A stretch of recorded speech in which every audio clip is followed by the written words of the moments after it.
I don't wanna be the boy that runs in the back. I don't wanna be the kid that falls in the dark.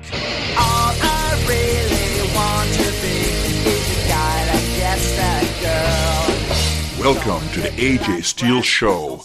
We discuss politics, sex, money, and everything in between. And now, here's your host, an immigrant, a self-made millionaire, an American, AJ Steele. Everything I say and do, I'm just not good enough for you. I don't wanna be the boy that runs in. Welcome to the AJ Steele Show. I don't do a lot of personal stories because most people I know don't like their names out there for everyone to hear, especially on a popular conservative show, because many times there's absolute hell to pay for it. Many folks on the left are completely unhinged and can be full of hate and extreme vengefulness against anyone they may disagree with. But today's episode got started with my wife. So with the hope that she accepts my heartfelt apologies and still cooks dinner tonight, here goes. My wife, Mrs. Steele, who was extremely young in the early 70s, has only two memories of her oldest brother. One was sitting on his lap during Christmas 1973. And the next one was attending his funeral about a week later. He was all of 19 years old. You see, he was shot through a window while visiting a friend who belonged to law enforcement. He didn't know his killer. I doubt he ever met him. He was just a good Catholic kid with a dream to become a farmer and to raise lots of cattle. But none of that mattered to the black Muslim lowlife who shot him dead that night. In his eyes, my wife's brother has committed the greatest crime of all crimes, a mortal sin. He was born white. Now, almost 50 years later, my wife picks up a book at a bookstore, and the title of the book is 5 Henry 7. On the cover, it mentions the zebra killers, the same black animals who murdered her brother and countless other innocent white folks in the San Francisco Bay Area. But this book was about a lot more. It was written by a man named Frank Falzon, a San Francisco homicide inspector who was also responsible for the capture of the devil-worshipping Night Stalker, Richard Ramirez, and the investigation into the famous, or I should say infamous, Zodiac killer, not to mention the shocking murder of San Francisco Mayor George Moscone and supervisor Harvey Milk. He's the one you all heard about. He's the newly christened patron saint of all gays and gay pedophile enablers. Now, this in particular was a very interesting case because the killer, Dan White, who just happened to be one of Mr. Falzon's best friends, also happened to be one of the only conservative members of the San Francisco Board of Supervisors, a man constantly smeared and unfairly attacked by leftist politicians and media right here in California for just trying to do the right thing for his constituents. Sounds familiar? You know, the more things change as time passes, the more they remain exactly the same. Now, getting back to our story, my wife enjoyed this book so much that she bought an extra copy for her 91-year-old dad, and he loved it so much that he told me all about it. And that's when I decided that I have to interview the author, who happens to live right in the same county as I do. A lot of you out there remember movies about San Francisco detectives like Clint Eastwood's Dirty Harry. Go ahead, make my day. Or Steve McQueen's Bullet. Crazy, crazy car chase. Probably still the greatest car chase I've ever seen. But how many of us ever get to talk to the real thing? The real McCoy? The real men of flesh and blood who protect all of us from all of the evil psychotics and drug addicts who lurk in the dark and destroy the lives of innocents? Well, Frank Falzon, the man I'm going to talk to in a couple of minutes, is exactly this type of a man. He's a tough, no-nonsense man of law, but he also happens to be a genuinely nice person who really cared about all the victims of crime and who remembers everything he did on duty as a 28-year veteran of the SFPD. Talking to him, I thought about crime and murder and how the use of illegal drugs is involved in almost all of them. And then I thought about folks like my wife's mom and dad and brothers and sisters whose lives were altered forever when their family members were murdered. I also thought about men like San Francisco supervisor Harvey Milk, a proud gay man who, as far as I know, had a sordid history of hanging out with young boys and teenage runaways who ended up on the streets of San Francisco. I've always believed that pedophiles are just as bad as murderers because they kill the souls of the children that they abuse, and I've always felt that they deserve to die or to be locked up for the rest of their lives. Now, I'm not saying that Harvey Milk should have been murdered, But if he was a pedophile, did he deserve to live? Finally, I thought about the ugly nature of politics and race relations and the fact that the wanton murder of white people by black Muslims was practically covered up even in the 70s to protect the feelings of certain black people and maybe their virtue signaling white political enablers. I thought about all of these things, and I asked Mr. Falzon all the questions. Sometimes the answers I got were straight, and sometimes the answers, or the meaning, the true meaning of the answers, are to be found in what he purposely did not say. So yes, we have a great show coming up, and it actually includes some questions that our listeners wanted me to ask him. But before we get on with my interview with this fascinating man, who happens to be a great storyteller, I wanted to thank all of you for your continued listenership and social media friendship, and to remind you to please subscribe to our show if you haven't done so already. We're on iTunes, we're on Spotify, and all the other major podcast providers. And like I keep telling you, our show, which is completely self-financed and completely free to you, keeps growing and growing. As a matter of fact, we keep hitting top 40 on the ratings charts on 4 different continents, which absolutely blows my mind. I understand why people here in the U.S. would listen to us, but people in Europe, in Asia, and Africa, and even Australia just love our show. And I would love it if we could hit top 10 all over the world. So please don't forget to spread the word about us to all of your friends and family, and keep listening. Our interview with former SFPD homicide inspector Frank Falzon will be coming right up. This is the AJ Steele Show. All I really want to be is the guy that gets the girl. The AJ Steele Show. Think of your loudmouth best friend, hated by all the wives, because he tells it just like it is. Finally see your love belongs to me. Welcome to the AJ Steele Show, Mr. Falzon. Like I was telling you earlier, my wife recently bought your new book, 5 Henry 7, and she liked it so much that she got a copy for her 91-year-old dad, and he enjoyed it so much that he practically devoured it. They both have a tragic connection to the black Muslim zebra killers, which you investigated in the early 70s, and whom we'll talk about a little bit later. But you had a wonderful career as a San Francisco murder investigator, and I bet you must have seen and heard just about everything. What are your thoughts about the state of the crime and lawlessness in San Francisco these days? Well, what I'm witnessing, and it's horrific. We were on the right path, right direction, as far as cleaning up the police department, cleaning up the city. Everything was going into a positive direction. And till the city changed course.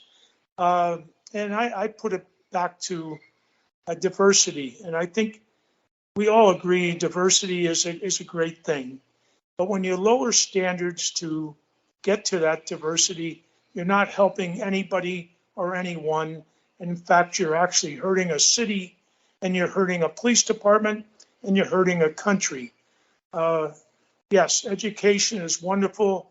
I'm all for, local colleges being opened up to anybody and everybody at no cost.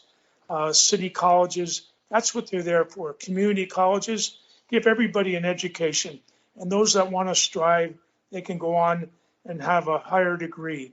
But what we're witnessing today is totally out of control. Not to mention that many of our current politicians on the left are anti-police.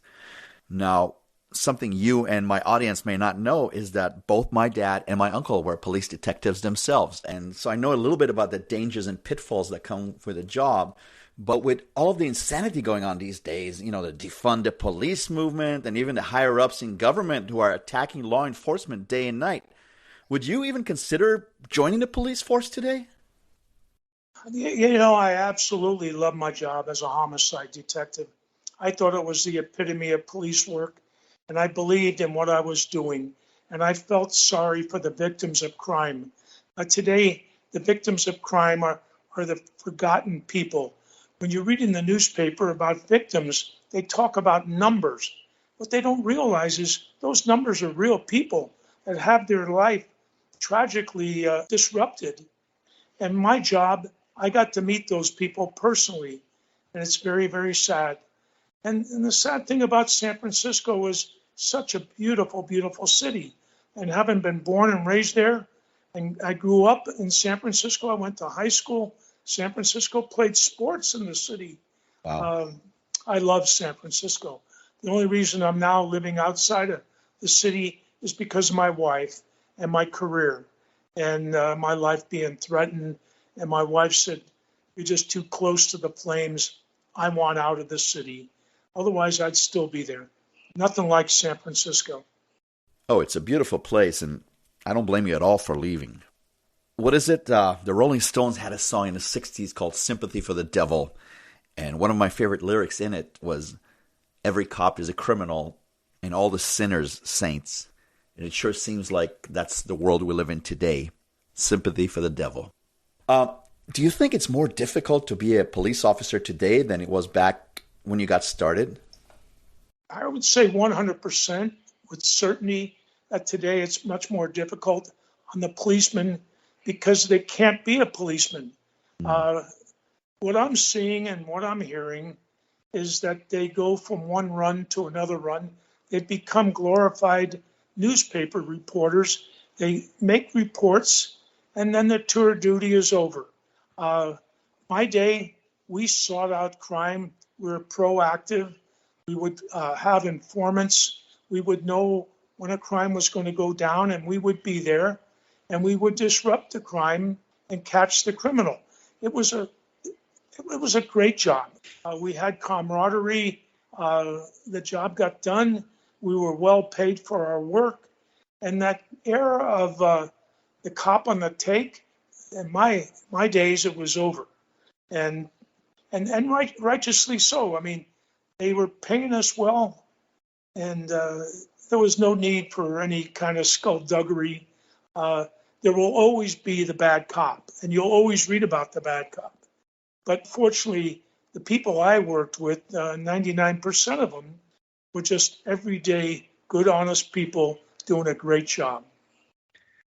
Wow.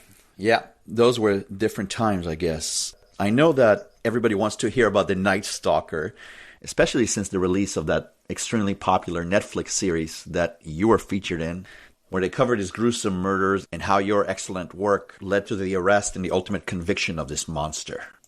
But I wanted to start by talking about a couple of your other famous cases first.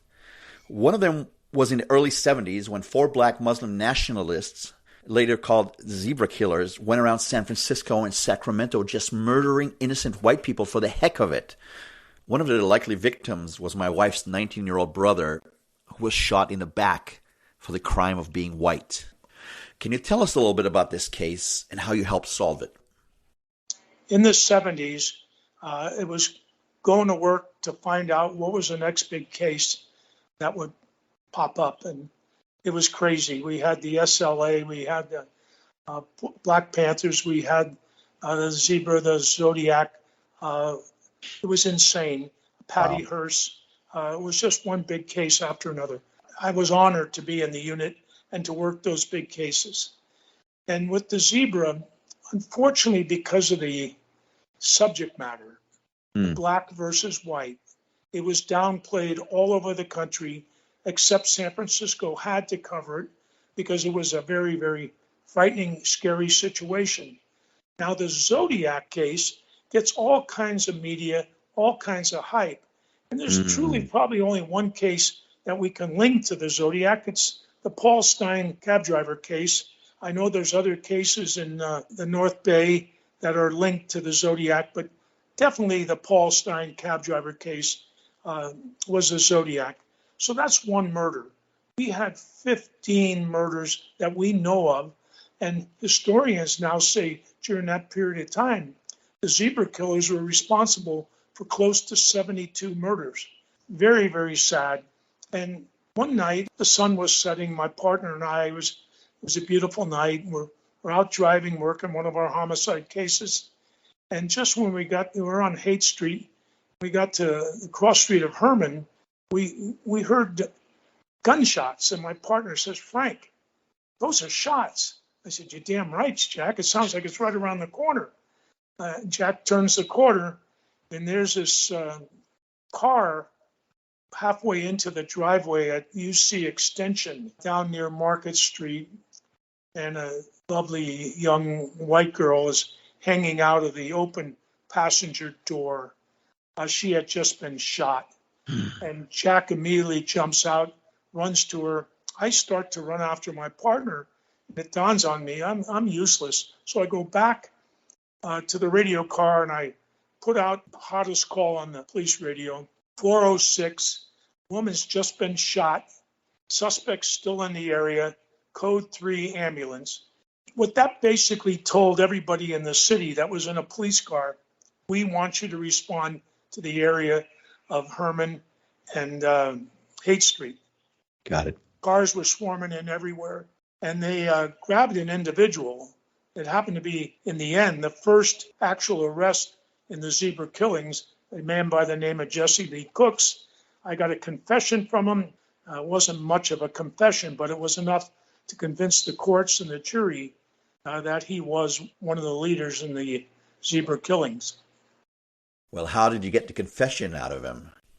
Well, we took him into the interrogation room, and I sat him down, and I was alone. There was 2 uniformed officers outside the door. I had put my revolver in the desk drawer and locked it up. So it was just him and I. I had the tape recorder, and I explained to Jesse Cooks that we had overwhelming evidence. We had the murder weapon. I found, I think it was about 12 or 13 rounds of live ammunition that would be matched up to the bullets taken from the victim. And either he wanted to give me a statement or just go upstairs and be booked murder 1. He looked at me, he said, no, I'll tell you. I shot her because she called me, and he used the N-word. Of course. I said, oh, come on, that little girl. He says, yeah, man, she called me the N-word, and I got heated and upset, and I shot her. Well, I knew it was BS. The jury knew it was BS. And bottom line, he was convicted of murder in the first degree. He died in San Quentin. Well, that kind of BS actually might fly with juries today. Now, I've read that people in San Francisco were completely panicked, and that many blacks and so-called civil rights groups, they were up in arms when the police started profiling young black males. Let me ask you a simple question. What's wrong with profiling people? For example, doesn't it make sense to profile men with beards, guys that look just like me, at airports, and not 80-year-old grandmothers flying to visit their grandkids in Iowa?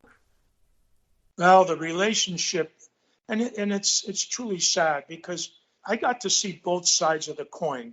And a lot of these absolutely wonderful, wonderful people are trapped in the project areas, tenements that are crime-riddled, and they want to help the police. They want to be involved with the police. But they look at you with tears in their eyes and they say, Inspector, what do you think will happen to me if I turn on my neighbor? And I would look at him and my heart would break for him, because it's true. But what they don't realize is, without cooperation, the police are not going to be successful. We need everybody to pitch in. I mean, we got some serious problems going on. But what I witnessed, in the last few years, ever since the George Floyd killing, has been a nightmare. The police are put in handcuffs. The criminals are told, well, you can steal up to $1,000 and it's only a misdemeanor. So you tell somebody that and they're a criminal, they're going to commit crime and they're going to get away with it. It's unbelievable. In your opinion, were racial tensions worse in the 1970s than they are today, or is this just a cyclical kind of thing? Race relationships throughout my career have always been a hot button. What I saw in the police department was the diversity. And I have to be honest with you, I came to accept it, except I just didn't agree with the way it was being handled. I remember my last day on the job, I was called over by one of the deputy chiefs. He wanted to wish me best and shake my hand. And I sat in on a meeting with all the brass, and they were very, very excited. And when they all left, I looked at my buddy. I said, what the hell was that about? And he says, Frank, they were excited because the next candidate to be promoted was not only Asian, she was a woman, and she was a lesbian. Checked 3 boxes. Checked 3 boxes. I looked at him and I said, are you serious? Nobody talked about what type of boss she would make? What was her achievements as a police officer? That's how much the police department changed from my day, where you didn't do police work, you weren't promoted.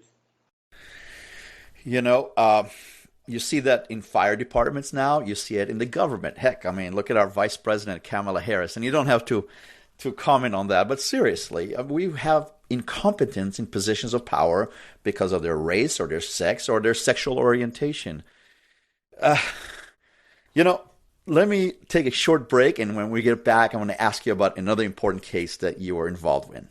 You are listening to the AJ Steele Show, where no topic is off limits, no discussion too harsh, no truth more true. The AJ Steele Show, we tell it like it is. All I really want to be is a guy that gets a girl. All I really want to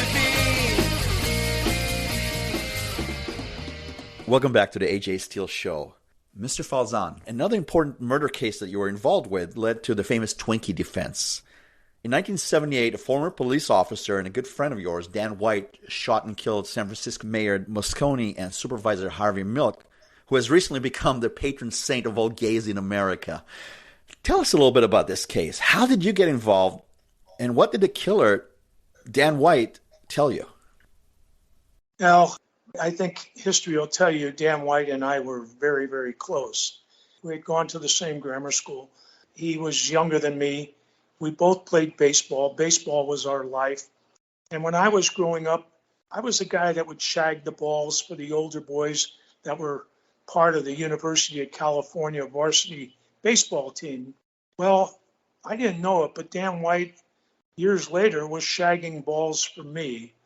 He was one of these little kids that hang around, idolize the older boys, and I totally forgot about him until one day I started a softball league in the police department. Because when I went into the police department, I realized there was a drinking culture. If you didn't drink, you weren't trusted. Cops drank, and it wasn't a good thing. So I started a softball league, and it really caught on like wildfire. And everybody, every station had a team. It was very, very competitive. I was a so-called commissioner, and we would play at all the different parks in the city. This one day, a young guy walks up to me, nice-looking young man, with a glove under his arm and a pair of spikes over his shoulders. And he says, "Hi, Frank, I want to play on your team." I said, "You can't. You have to be a policeman." "I am a policeman." "Well, you have to work out of Northern Station." "Frank, I do work out of Northern Station. Don't you remember me?" And then he enlightened me about being the young boy that grew up chasing fly balls for us. And then at the end of the day, we let him hit high school pitching. Wow. And he was very appreciative. I started him at second base. And, oh, my God, he was the best player in the department by far.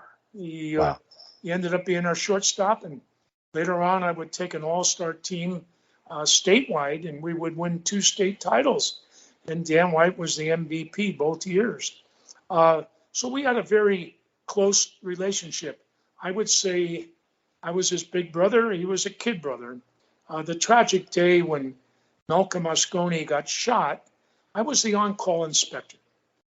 Wow. And if you remember, 10 days earlier was the Jonestown mass shootings. That's right. And the Chronicle had run several stories, which I had read, that stated that the disciples that escaped were coming to San Francisco to take out crooked politicians. Wow. So as I'm heading up to City Hall, I'm 100% certain I'm going to be investigating a Jim Jones disciple. Well, we arrive at City Hall, my partner Herman Clark and I, and we run up the stairs, and at the top of the stairs, second story, I run into the bodyguard, the mayor's bodyguard, Jim Molinari, sergeant. I said, "Hey, Jim, what's going on?" He says, "Frank, the mayor's dead." This is the first time now I'm getting confirmation the mayor's dead. And I have to be honest with you, it was like a blow to your head because you're the case investigator and the mayor's just been murdered. And I looked at Jim. I said, Jim, do we have a suspect? He says, yes, Dan White. Well, I mean, it was like, wow. And I immediately flashed back a year or so earlier, Dan White coming to my office, walks in my office. He says, Frank, I want you to be the first to know. I said, know what, Dan? He said, I'm going to run for city supervisor, our old neighborhood. I said, oh, Jesus, Dan, you don't want to go up to that cesspool. You don't want to be up there. That's not where cops or firemen belong. We're simple people. We can't talk out about both sides of our mouth. It just doesn't work for us. Oh, no. I'm looking forward to it, Frank. I said, Dan, how could you win an election? He says, Frank, I'll tell you, very easy. I'm going to walk every neighborhood in our district, Visitation Valley and San Bruno Avenue. He said, I'm going to knock on every door and I'm going to tell them, I'm going to represent you and I'll do what's best for the community. I'll be damned, he got elected and he was a supervisor. And initially, him and Harvey really hit it off. Because Dan was not, he went to the same schools. He had a Catholic upbringing. He was not a homophobic individual. He believed in people being fair. In Dan White's mind, fair. And Harvey was coming from a different fairness. And eventually that brotherly friendship that they had dissipated very badly. So, was Dan White a nut? Or did something horrible happen that led to all of these murders or executions, whatever you want to call them? Because I remember he quit his job as a supervisor, and then he wanted to come back as a supervisor. What really happened over there? What had happened up at City Hall is, unfortunately, Dan was a lot of pressure was put back on him. He made the right move. No ands, ifs, or buts about it. When he decided to quit and go back in the fire department, he was making $9,000 with a wife and a family. He couldn't support his family on that. Went back in the fire department, he would be making $36,000. So he made a great decision. I read that in the paper and I thought, good for you, Dan. I knew you never belonged at City Hall. But immediately, the Police Officers Association, the Fire Department Association, the Chamber of Commerce in San Francisco, these were all conservative groups. And they said, hey, Dan, you don't know what you're doing. We've been winning all these votes up at City Hall 6-5. And you were that sixth vote. You can't leave us. We need you back. We'll subsidize you and help your salary, but go back and get your job. So he went and saw George Moscone, the mayor. And George was a very affable guy. He reminded me of Bill Clinton. He could speak and you believed him. He was charming, huh? He was a charming man. A very charming man. And he said to Dan, you know, Dan, you're an athlete. You grew up here in the city. I was an athlete at St. Ignatius, USF. And, you know, Dan, you got your job back as far as I'm concerned. But I'm going to sit on it for a while and see what happens in the next few days. Well, as Dan is walking out that day that he was told he can have his job back, he overhears Harvey Milk, who had an office across from Dan, on the phone with Moscone, saying, we don't want that conservative SOB. We want somebody of our own ilk. And Dan overheard that, and he knew that there was people on the left that were going to be playing against him. But he felt George was a man of his word, and he was going to get his job back. Well, so much pressure was put on to George that George, if George made any mistake in this whole episode, he should have called Dan and sat him down and told him the reality. Yeah. But never happened. And the day that the appointment was going to go down, Dan White's aide calls him and says at 11 o'clock today, you're not getting reappointed. The mayor is going to announce somebody else is going to replace you on the Board of Supervisors. And Dan says, well, I'm coming down right now. And after talking to Dan's wife, and he had turned himself into a hermit. He was locked up downstairs in his garage, basement apartment, and he had all these articles out on a table about his hero father and how his father always did everything right. And I think Dan got pretty mixed up. When I say pretty mixed up, really mixed up. Got it. He was binging on junk food and Coca-Cola and all these crazy things. He was very depressed. He went down there and he strapped on his gun. And then when he got there, he climbed through a back window so he didn't have to go through the metal detector at the front door. And during the trial, it came out that that wasn't uncommon. Other supervisors knew about this window that you could hop through. So Dan went directly to the mayor, and he greeted Cyr Copertini, the mayor's secretary, and she led him into the mayor's office. And the mayor says, Dan, I'm not going to appoint you. Come on in he had a little ante room in the mayor's office. He says, come on back here and I'll fix you a drink. And Dan White is thinking, I don't want to drink. I want to know why you're doing this to me and my family. And George starts to pour 2 drinks. It was either bourbon or scotch on the little table and 2 shot glasses. And the mayor was smoking a cigarette. And Dan said the more he talked, the more flushed he became, and his head, everything was swirling. And he said, next thing I took the gun out, I shot him. The AJ Steele Show will be right back with much, much more.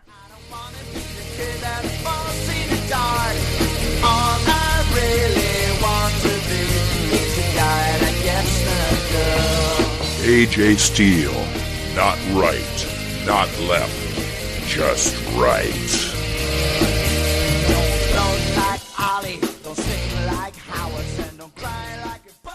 Welcome back to our interview with homicide investigator and author Frank Falzon. And he says, next thing I took the gun out, I shot him. And then he later admitted that he emptied his gun, reloaded, and went across the hall. And as he walked in on the other side, the supervisor's side, Mayor Dianne Feinstein, the eventual mayor after Moscone was shot and killed, she hollers, hey, Dan, I'd like to see you. He says, 1 minute, Dianne, I'll be right with you. Wow. He says, he opens Harvey's door. He says, come into my office. I'd like to talk to you. And Harvey came in, and he says, all he did was smirk at me and kind of laugh like, we got you. And he says, I lost it again. And I shot Harvey. And that's it. He says, I was going to kill myself. And I went to the phone down at Doggy Diner. I remember that place. Golden Gate in Van Ness. And I knew there was a phone there from my days in the police department. I called my wife and I said, I'm going to kill myself. But she said, please, Dan, don't. Don't kill yourself. Turn yourself in to St. Mary's Cathedral. I'll be right there. She rushed down, talked him into turning himself into Northern Station.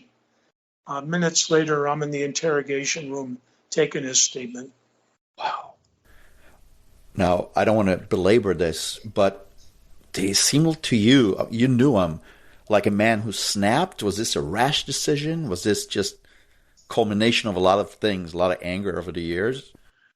Well, it was an investigation like none other I ever had. I told the boss and the guys in the unit, I said, I have to dot every I and cross every T, and I want all of you to help me. If you could think of anything I have to cover, please tell me. We can't make a mistake on this one because we'll be scrutinized. And I was, and my investigation was. But I was satisfied that it was about as complete as humanly possible. And when the trial went down, I have to give credit to Doug Schmid, the defense attorney, and his right arm, a man named Stephen Shear. I can still see it like it was yesterday. I'm sitting there with Tom Norman, the prosecutor. Tommy was the absolute best in the San Francisco Police District Attorney's Office. I'm sitting there with him, and Joe Freitas, the DA, walks in, sits down between the two of us. He doesn't look at his prosecutor. He looks at me. And he says, Frank, what do you think the jury's going to bring in? I said, I'm going to tell you like I feel, Joe. I said, sitting here throughout the trial, I personally feel they're going to give a break to George Moscone. That's going to be voluntary manslaughter because he acted out in the heat of passion. But the fact that he emptied his gun, reloaded, went downstairs, walked over to Harvey, called Harvey into his office, and shot Harvey, as far as I'm concerned, that's first-degree murder. True. And Tom Norman got visibly upset with me. He says, Joe, Frank's got it all wrong. It's going to be 2 first-degree murder cases. 2. And we were the so-called experts. And neither Tom nor I got it right because the jury returned 2 manslaughter verdicts. And then we had the White Night riots. Dan served out his sentence, which was less than, I think, 6 years. It was a crazy sentence. And Dan White was very smart. He knew he was going to go to the gas chamber. He confessed to 2 murders. Nobody should get off on 2 murders. I agree. Nobody. I agree. So he is now a free man. He's hiding out down in L.A., and everybody in San Francisco is trying to find out where is Dan White. And the media was relentless. They were dogging every move he made. I got a phone call one night at home, and I knew right away it was Dan. He was on parole, hiding out in the Los Angeles area. He says, Frank, I'd like to talk to you. I said, oh, my God. I said, I really want to talk to you. I said, I got a lot of questions in my head. So I flew down to L.A. on my own, paid my own fare, met Dan White, spent 3 days with him. His family had purchased tickets to the Olympics, 84 Olympics. And we went to some track and field events. We went to some boxing matches. Dan had been a Gold Glove boxer, I think, with the Olympic Club. He was a champion. He was a tough kid. And one day, we're out in the Coliseum courtyard, and there was one of those trucks that was selling food. And we went over and we got a hot dog, Coke, and chips. We sat down at a table, and I looked at Dan. I said, Dan, I have a lot of questions. I haven't asked you any. Everything's been pretty light up to this point. Yeah. But did I miss anything in my investigation? Was I as thorough as I thought I was? He says, oh, my God, Frank, I really lost it that day, didn't I? And I looked at him. I said, Jesus, Dan, that's putting it mildly. Yes, you really lost it. He says, well, it could have been a lot worse. And now I'm stunned. I said, what do you mean a lot worse? He said, I wanted 4 people that day. Now he's basically telling me it was premeditated. Premeditated. He didn't lose it. Exactly. Wow. He says, do you remember I had a pocket full of bullets? I said, you did. He says, well, I had 5 bullets for 4 people. And I said, who were the other 2? He said, well, I wanted George. I wanted Harvey. I was going to get Willie Brown. He says, Willie Brown was the puppeteer. He was pulling the strings on George. And he said, Carol Ruth Silver.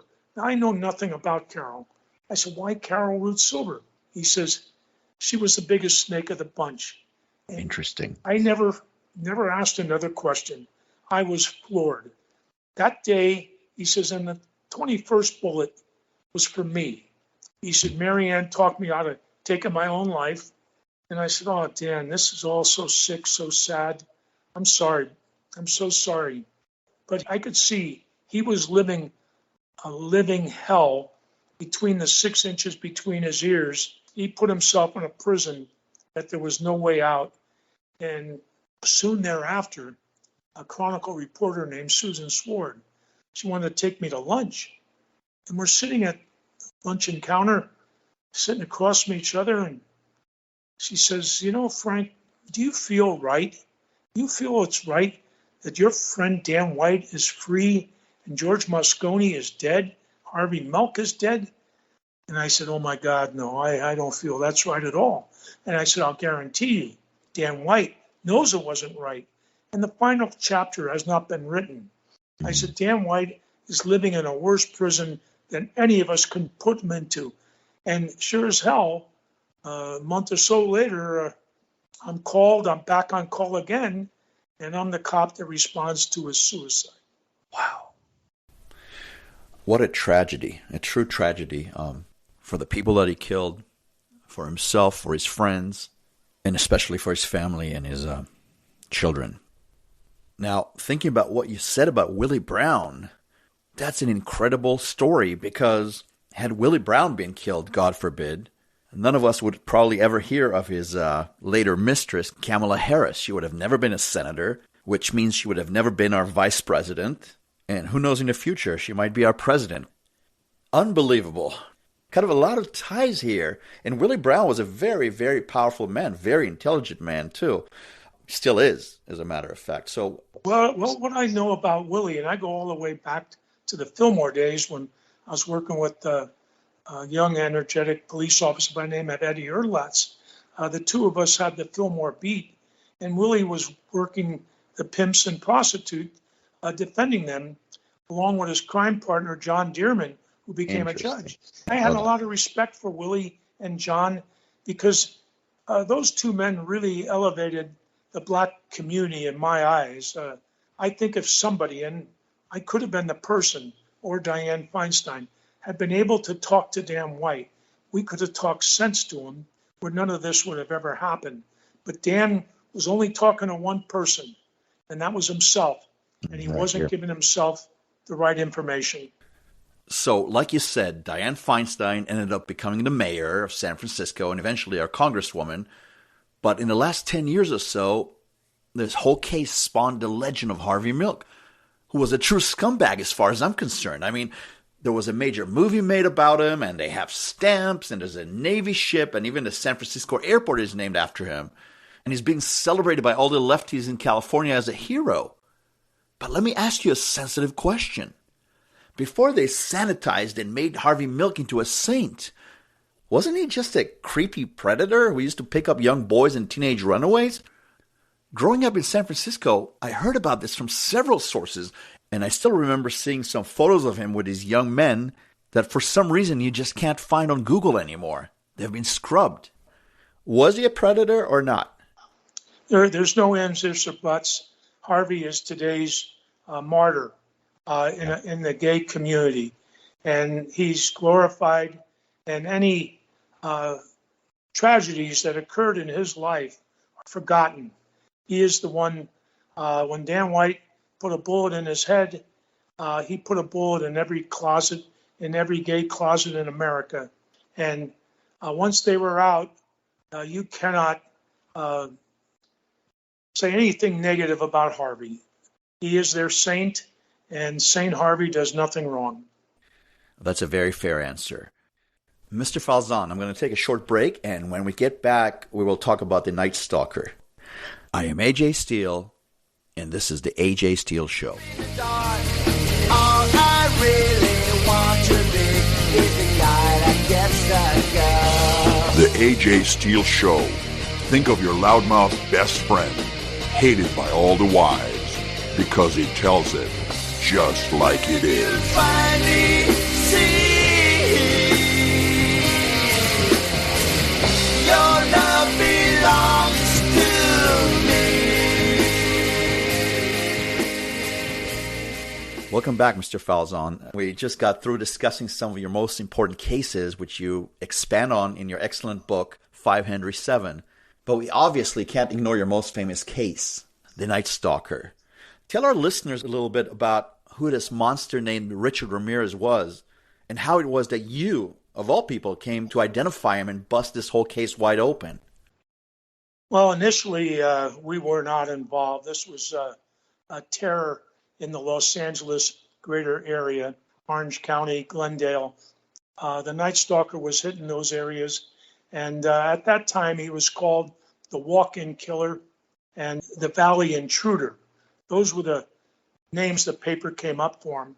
And then one day in August, it was a very hot day, we get a call, my partner Carl Klotz and I, and we respond out to Eucalyptus Avenue, out by Sloat and Harding Golf Course, beautiful neighborhood, manicured lawns, nice homes. And we pull up in front of a house, very well cared for. And my first thought was, husband and wife, something went bad. I was told that 2 people had been shot, 1 dead. Well, you never know what you're going to walk into. And I first get there, the captain of police was standing on the lawn talking to a reporter. My crime lab investigator had already gone over to the point of entry, which was a lower window at ground level. And it was a Toyota tire iron he pried the window open with. He left shoe prints, climbed into the downstairs garage, came up to the staircase inside the house. Well, he entered the garage and then took the staircase on the inside to the upstairs level. It was a 2-story home. Once he entered the upstairs level, he headed right towards the master bedroom. He shot the husband, killed him instantly, and then he shot the wife. And as she was moaning and whimpering, he had sex with her. Apparently didn't complete the act, but the sick animal, and we had been reading about the LA cases where this guy was a devil worshiper and whatnot, but we were not making a connection at this point. This animal went into their kitchen after committing these brutal acts, opened up the refrigerator, ate their leftovers from dinner, drank some milk, regurgitated on their kitchen floor. He then went into the living room area, and with a knife, he etched into the wall about a 2-foot circle with a big star in the middle.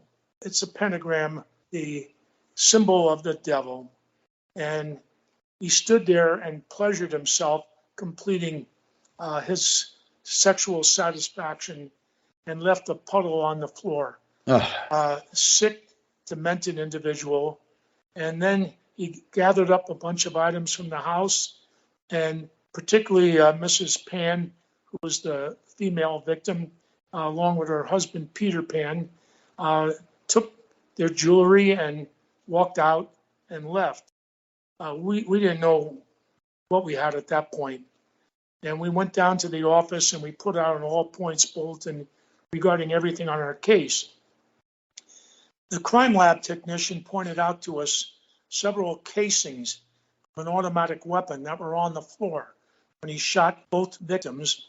And those casings had a very, very unique primer. It was a pink primer around the head of the bullet. Got it. And we put that in our teletype, and I think it was Monday. This all happened Sunday. Monday, my partner, Carl Klotz, got a phone call from Glendale Police Department, a very dedicated detective by the name of John Perkins.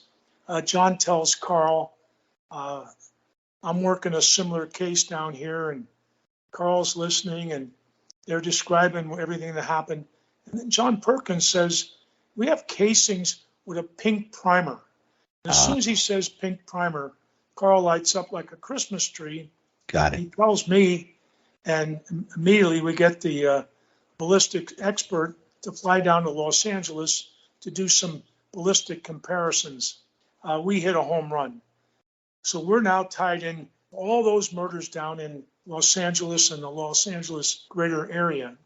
So once the media picks up that San Francisco is linked to Los Angeles, he's now being called the Night Stalker. So my partner, Carl, and I, the first thing we did, we flew down, we spent 3 days down in LA. And I'm gleaning everything, and so is my partner, from the detectives with the LA Police Department and the LA Sheriff's Department. One thing I can tell you is both agencies were working very hard, very diligent. They both had task force set up where leads were being followed up.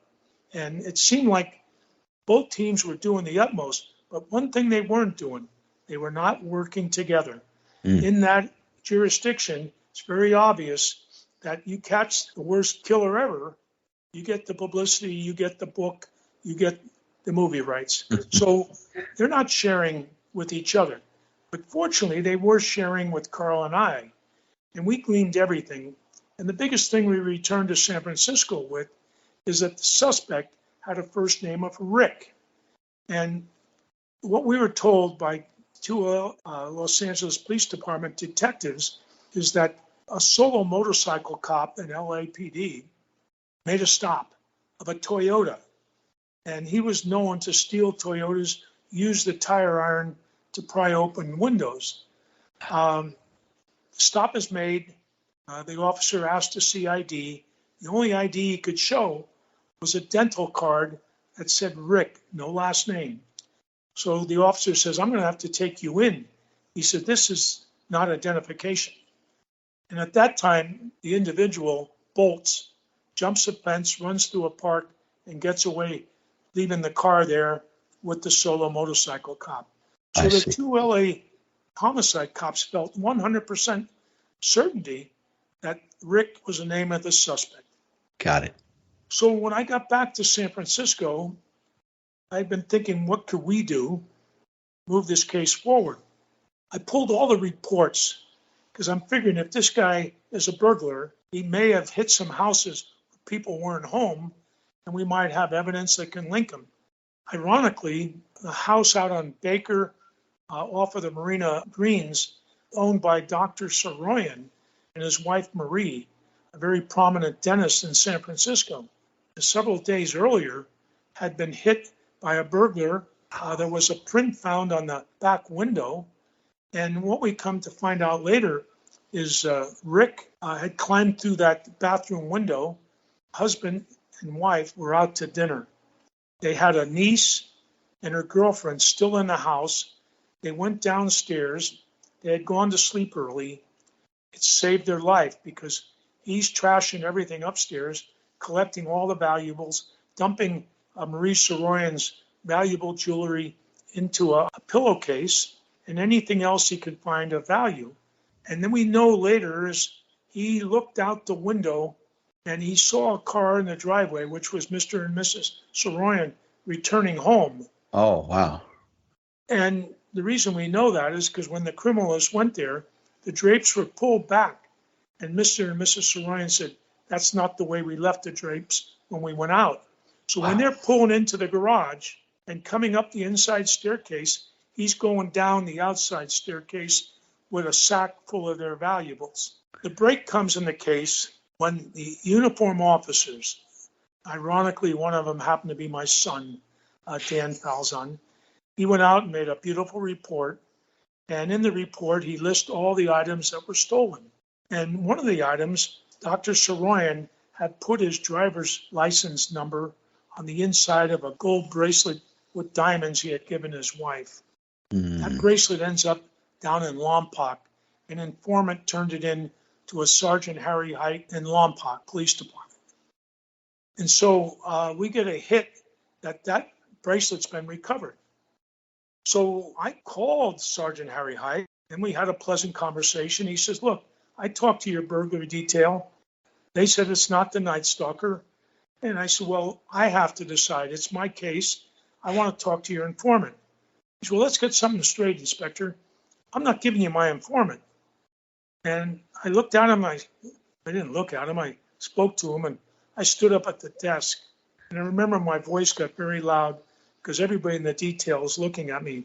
I said, you know, Sergeant, I understand your predicament. You don't want to give up your informant. I'm going to make myself very clear right now. If something happens and there's another person or persons murdered this weekend and you could have prevented it, I personally will come down and put you in handcuffs. Do I make myself clear? He said, calm down, Inspector, calm down. If my informant wants to talk to you, he'll call you right back.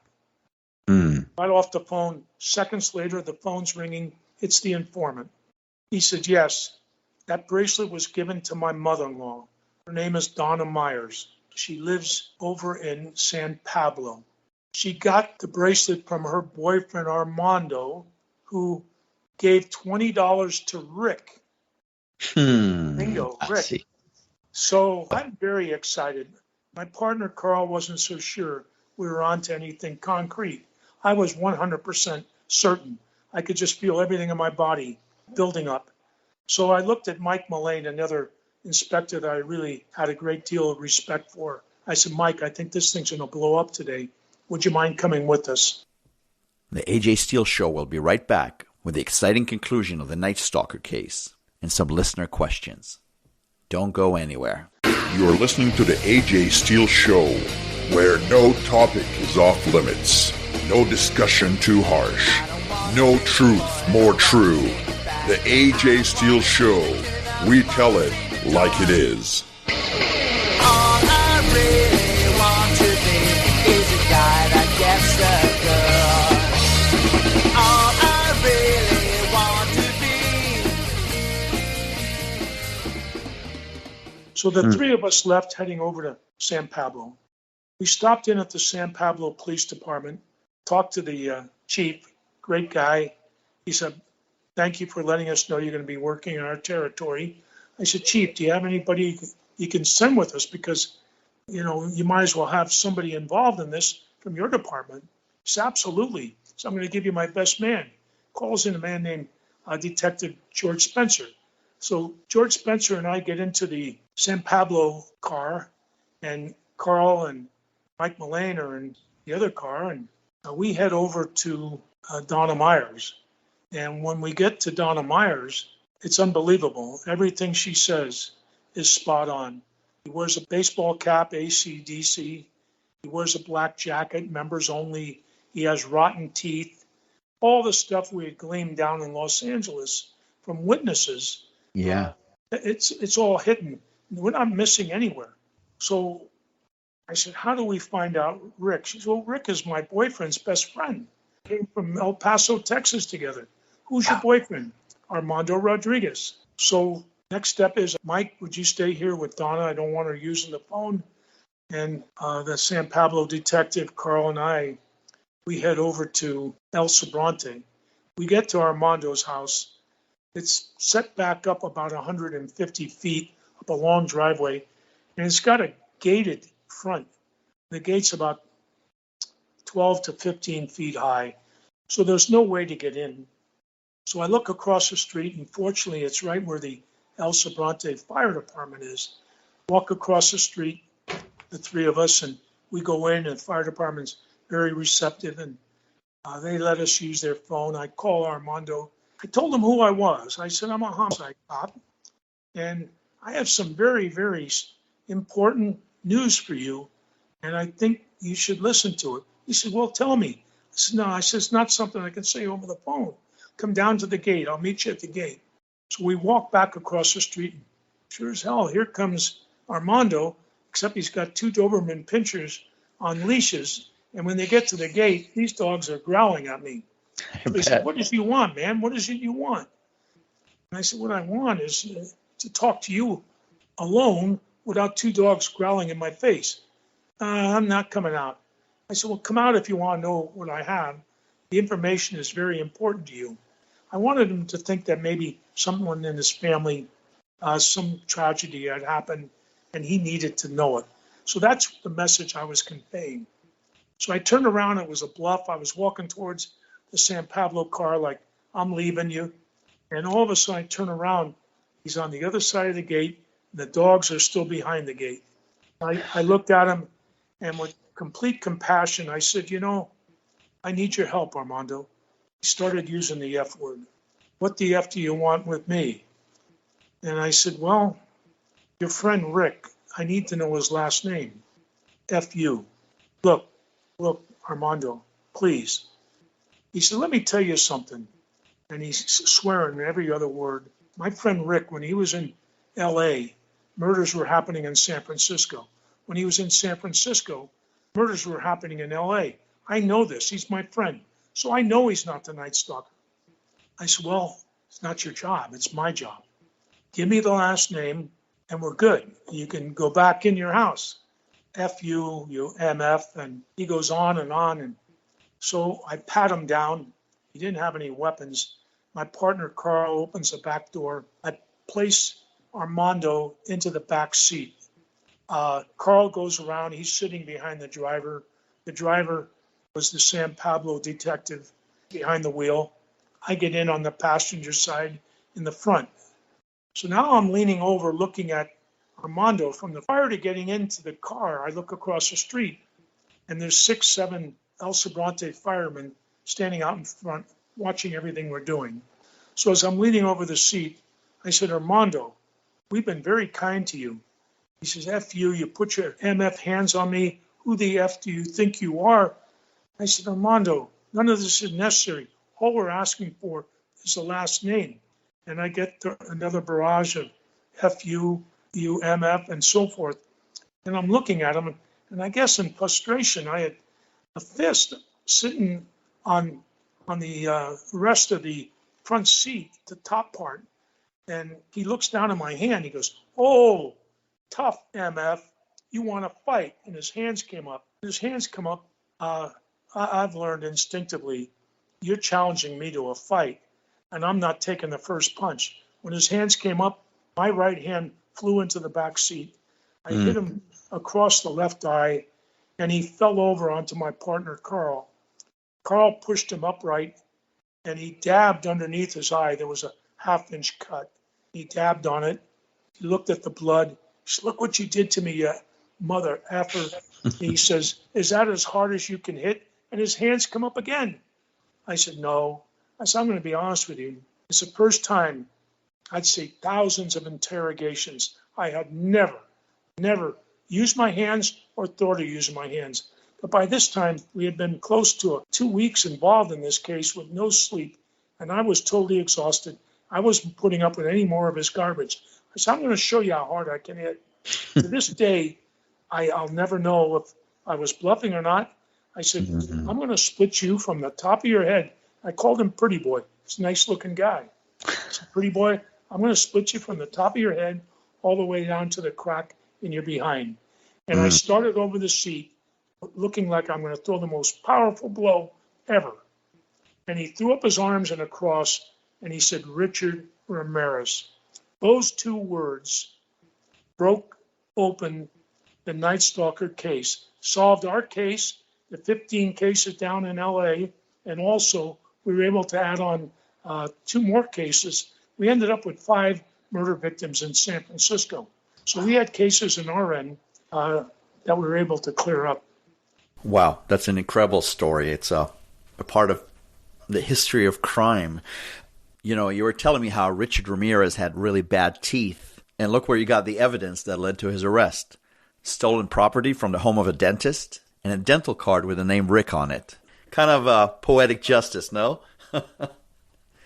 I know that you had a face-to-face meeting with the Night Stalker, and a listener of our show from Newport Beach wrote to me to ask you this question. I was always wondering when Mr. Falzon was talking to the Night Stalker if he could see and feel the evil in him. You know, sadly, Armando, he ended up being a little Wilbur milquetoast. He was a wannabe. And the only thing that made Richard Ramirez what he was is when he was a deeply religious kid growing up as a Catholic, and then turned, when he started doing burglaries and cocaine, he became a devil worshiper, thinking that he was a devil's disciple and the devil would protect him. If you remember, Richard Ramirez always had a pentagram on his hand, and when we found his apartment in the Tenderloin, he had a pentagram over his bed. He had the devil's protection. In his sick, demented mind, the devil was protecting him, and in order to worship the devil, he had to do horrible things. So that's why you saw the gouging of eyes, the brutal murders, the savage raping and harming of women. He was just a sick individual high on cocaine. And no, neither one of them had any mystic powers. They were two, in my opinion, two cowards, two bullies. The gun gave him the power that Richard Ramirez felt he needed. The gun and the cocaine, it sounds like. Another lady, an angel mom from Southern California named Agnes Gibney, wanted me to ask you, how did your career change after this arrest? Do you have nightmares about these crimes? My career covered 300 murder cases plus. And, you know, yes, the Night Stalker was because he was probably one of the most prolific cases in the state of California's history. and it involved so many jurisdictions up and down the coast. And there were so many people living in fear, particularly for some reason, the Asian community, because Asians had been attacked in San Francisco and down in Los Angeles. So they felt he was looking for Asian people. So no, it doesn't hold any more importance in my life. The case that I think emotionally affects me the most would be Dan White. Of course. And finally, I have a question from a gentleman in Texas, and he asks, how much extra time did Dianne Feinstein give you by publicly disclosing your investigation evidence? Did people die as a consequence of that disclosure? Well, Dianne made a mistake. There's no question about it. Our chief gave to her how the link went down with LA, and now his men were working the Night Stalker case and working with LA. She should not have gone public with that. It was fine to say that the Night Stalker was in San Francisco, but to give out any information about the gun or the tennis shoes. But the thing about it is the two LA sheriffs, they downplayed San Francisco 100%.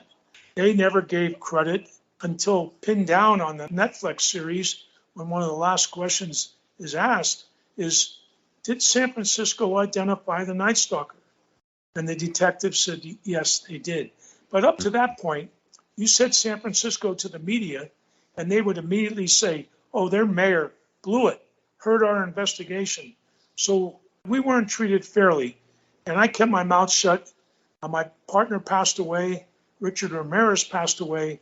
There's no reason to keep my mouth shut now. So I'm telling the truth. Well, good for you. And I guess it's a turf war. It's always been a turf war between different departments. And Northern California, we don't like Southern California and vice versa, right? I love the LAPD. I was very disappointed with these two lead detectives with the sheriff's department. Terribly disappointed. So it was them in particular. Mr. Falzon, I could sit here all day with you and just enjoy talking forever, but unfortunately we do have some time constraints, and I know that you're a very busy guy. But folks can learn a lot more about you and the kind of work that you did by reading your excellent book, 5 Henry 7. Where can people buy it, and how can they learn more about you? Well, the book has been a big hit. I have two boys, both in law enforcement, one with the FBI, another one, San Francisco police captain, two wonderful sons, and they both said, Dad, don't write a book. Cops can be condescending, and cops can be critical. Don't put yourself out there. Well, I wrote the book anyhow, and it's been a huge hit. The San Francisco Police Department has purchased 500 copies, and they're giving them to new recruits as a history and a textbook of what police work was like in the 70s and 80s. Besides that, we've had 5 or 6 documentaries and the Netflix series, 4-part. So we hit a home run the first time out of the box. My advice to your audience, the book is 5 Henry 7, and they can go on my website, which is Frank Falzon, F-A-L-Z like zebra, O-N.com, or they can go to Barnes & Noble or Amazon, and the book is $21.99, and everybody that reads it, we have a 5-star rating with over 117 reviews. So for a new release, I'm very, very proud of what we were able to accomplish. And like I say, the biggest hit is having police loving it. Well, my wife, Mrs. Steele, is one of your greatest fans now, and I think the book was worth every penny, and even the one that she bought for her dad. Frank Falzon, it's been a great honor to speak with you. I admire your life's work, and I only wish there were more men like you in law enforcement today. Thank you so much for coming on the AJ Steele Show. I wish you the very best. Thank you, AJ, and same to you. It's been a pleasure. All I really want to be is a guy that gets the girl. All I really want to be. All I really want to be is a guy that gets the